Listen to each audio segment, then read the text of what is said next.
യോ guys you are വീണ്ടും back. ഇന്നൊരു കോട്ട് പറഞ്ഞു തുടങ്ങാമെന്ന് വെച്ച്, everything will be fine in the end. If everything is not fine, it's not the end. So ഒരിക്കലും hope നമ്മൾ കളയരുത്. എപ്പോഴും നമ്മൾ പ്രതീക്ഷിച്ചുകൊണ്ടേയിരിക്കുക. അടുത്ത ദിവസം മിക്കവാറും നമ്മുടേതായിരിക്കും. അങ്ങനെ നമ്മളിന്ന് പോകുന്നത് സൂഡിയോയിലേക്കാണ്. കടുവാമഴിയിൽ സൺറൈസിൻ്റെ അടുത്താണ് Zudio, and it's affordable too. Reliance ട്രെൻഡ്സിനെ തകർക്കാൻ വേണ്ടി ടാറ്റ തുടങ്ങിയ സംരംഭമാണ് സ്റ്റുഡിയോ. അവിടെ നിന്ന് കണ്ണാടിയിൽ വീഡിയോ ഒക്കെ എടുത്ത് ഡ്രസ്സൊക്കെ ട്രയൽ ചെയ്ത് അത്യാവശ്യം കുഴപ്പമില്ലാത്ത ഒന്ന് രണ്ട് ഡ്രസ്സൊക്കെ എടുത്ത് നമ്മൾ അവിടെ നിന്ന് ഇറങ്ങുകയാണ്.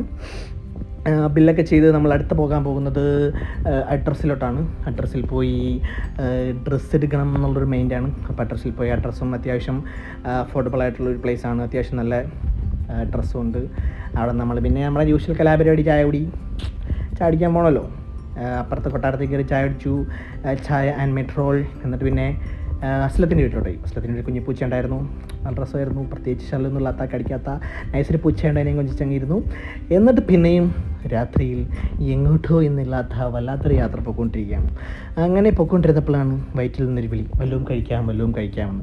ഒന്നും നോക്കിയില്ല. അജ്മീൻ്റെ വീടിൻ്റെ അടുത്ത് മെഹഫിൽ എന്നൊരു റെസ്റ്റോറൻ്റ് ഉണ്ട്. അവിടെ കയറി ഞങ്ങൾ നൂൽ പൊറോട്ട ആൻഡ് ബീഫ് റോസ്റ്റ് കഴിച്ചു. അവിടുത്തെ ബീഫ് റോസ്റ്റ് എൻ്റെ ഫേവറേറ്റ് ആണ്. സോ അത് കഴിച്ചു. കിടുവായിരുന്നു, രക്ഷയിലായിരുന്നു. നല്ല നൈസായിട്ട് അതും കഴിച്ച് മനസ്സും ഹൃദയവും വയറും സ്വസ്ഥമാക്കി നമ്മൾ അവിടെ നിന്ന് തിരിച്ചു വന്നു. അപ്പം പേട്ടയിൽ പുതുതായിട്ട് അലങ്കാരപ്പണികൾ ചെയ്ത ക്രോസ് വേ പാലത്തിൻ്റെ സംഭവങ്ങളൊക്കെ ഉണ്ടായിരുന്നു. അതൊക്കെ കണ്ട് നമ്മൾ വീട്ടിലോട്ട് പോവാണ്. Okay, by.